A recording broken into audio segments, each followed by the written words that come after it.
Assalamualaikum warahmatullahi wabarakatuh. Bismillahirrahmanirrahim. Para pelajar dan para pecinta ilmu biologi, kita bertemu kembali dan pada kesempatan kali ini kita masih berbicara tentang ilmu biologi. Kali ini kita akan berbicara tentang jaringan-jaringan yang ada pada hewan, khususnya jaringan epitel. Dilihat dari fungsinya, jaringan epitel ini sebenarnya sama dengan jaringan epidermis yang ada pada tumbuhan, yaitu sama-sama berfungsi utama sebagai pelindung. Untuk itu, selamat belajar dan selamat menyimak video berikut ini. Jaringan hewan. Seperti halnya dengan tumbuhan, hewan juga terdiri atas bermacam-macam jaringan. Jaringan pada hewan ada 4 macam, yaitu jaringan epitel, jaringan ikat, jaringan otot, dan jaringan saraf. Para pelajar dan para pecinta ilmu biologi, mari kita pelajari satu persatu. Yang pertama adalah jaringan epitel. Ciri-ciri jaringan epitel yang pertama terletak di permukaan luar dan permukaan dalam semua organ tubuh. Yang kedua, tersusun atas sel-sel epitel yang susunannya sangat rapat tanpa ruang antar sel. Kemudian yang ketiga, semua sel epitel melekat pada membran basal, suatu membran non-seluler. Selanjutnya, fungsi jaringan epitel adalah yang pertama, secara umum berfungsi sebagai proteksi atau pelindung.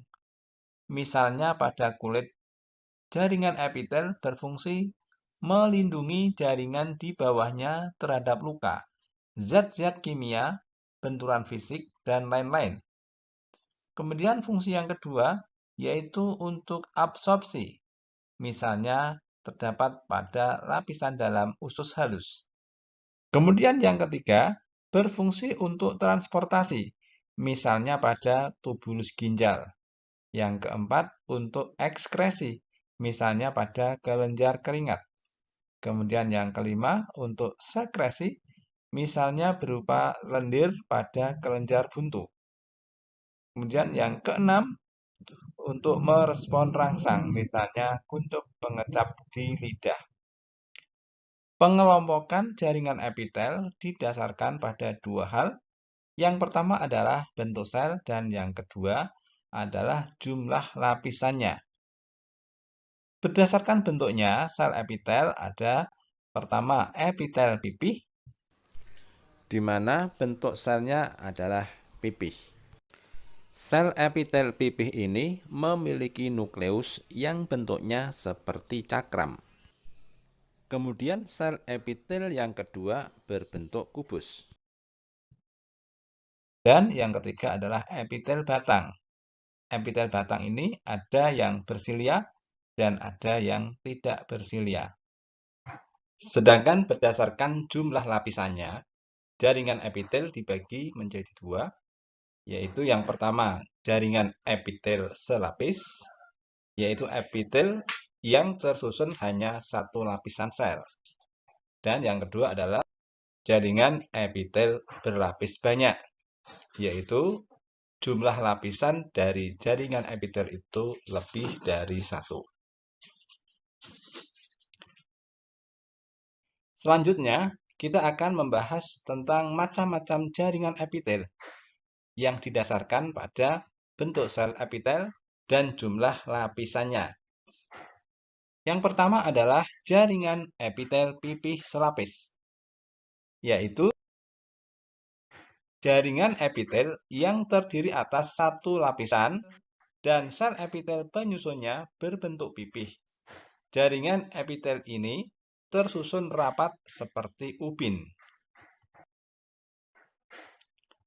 Pada bagian tengah sel terdapat nukleus berbentuk seperti cakram dan bagian tepi selnya bentuknya tidak beraturan. Contohnya adalah terdapat di permukaan kulit, kapsul Bowman yaitu di ginjal, lapisan dalam alveolus, dan lain-lain. Yang kedua adalah jaringan epitel kubus lapis, yaitu jaringan epitel yang terdiri dari satu lapisan dan sel epitel penyusunnya berbentuk kubus. Dari atas terlihat sel-selnya seperti berbentuk segi 5 ataupun segi 6. Contohnya terdapat pada permukaan ovarium, retina mata, tiroid, dan nefron ginjal. Selanjutnya adalah jaringan epitel batang atau silindris selapis, yaitu jaringan epitel yang terdiri atas satu lapisan dan sel epitel penyusunnya berbentuk batang atau silindris. Contohnya adalah pada saluran pencernaan, yaitu pada esofagus, lambung, dan usus. Kemudian juga terdapat pada uterus dan juga empedu. Sel epitel ini dapat mensekresi mukosa yang berguna melindungi lambung dari asam lambung dan juga dari enzim serta melicinkan makanan. Sel epitel inilah yang secara khusus mensekresi mukosa dan disebut sel goblet. Jaringan epitel bersilia. Jaringan epitel bersilia sebetulnya adalah jaringan epitel batang yang mengandung silia. Jaringan epitel bersilia ini terdapat di antaranya pada rongga hidung, trache, juga pada uterus dan oviduk. Jaringan epitel bersilia ini berfungsi membantu pergerakan material padat dalam saluran satu arah. Jaringan epitel bersilia ini selalu bekerja sama dengan mukosa yang dihasilkan oleh sel-sel goblet. Selanjutnya, jaringan epitel berlapis yang semu, yaitu jaringan epitel yang sebenarnya terdiri hanya satu lapis, tetapi nampaknya seolah-olah berlapis-lapis. Hal ini terjadi karena adanya sebagian sel yang tidak dapat sampai ke permukaan, meskipun semua sel menempel pada membran basal. Sedangkan posisi inti sel berbeda-beda. Contoh jaringan epitel berlapis semu ini adalah terdapat pada saluran pernafasan dan juga pada saluran kelamin. Jaringan epitel pipih berlapis banyak, yaitu jaringan epitel yang terdiri atas beberapa lapisan, dan lapisan terluarnya tersusun atas sel-sel epitel yang berbentuk pipih. Contohnya adalah pada permukaan kulit, mulut, esofagus, laring, dan juga vagina. Jaringan epitel kubus berlapis banyak, yaitu jaringan epitel yang terdiri atas beberapa lapisan sel dan lapisan terluarnya tersusun atas sel-sel epitel yang berbentuk kubus. Contohnya terdapat pada kelenjar keringat, kelenjar minyak, kelenjar mamai, dan permukaan folikel ovarium. Jaringan epitel batang berlapis banyak.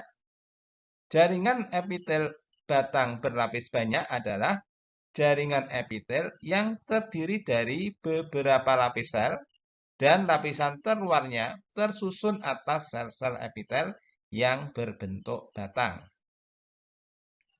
Contohnya pada selaput lendir mata dan saluran kelenjar air liur. Jaringan epitel transisional merupakan jaringan epitel peralihan, yaitu antara bentuk pipih dan bentuk batang. Sel-sel epitel ini dapat berubah bentuk pada kondisi yang berbeda. Contohnya terdapat pada kantong kemih, ureter, uretra, dan pelvis di daerah ginjal.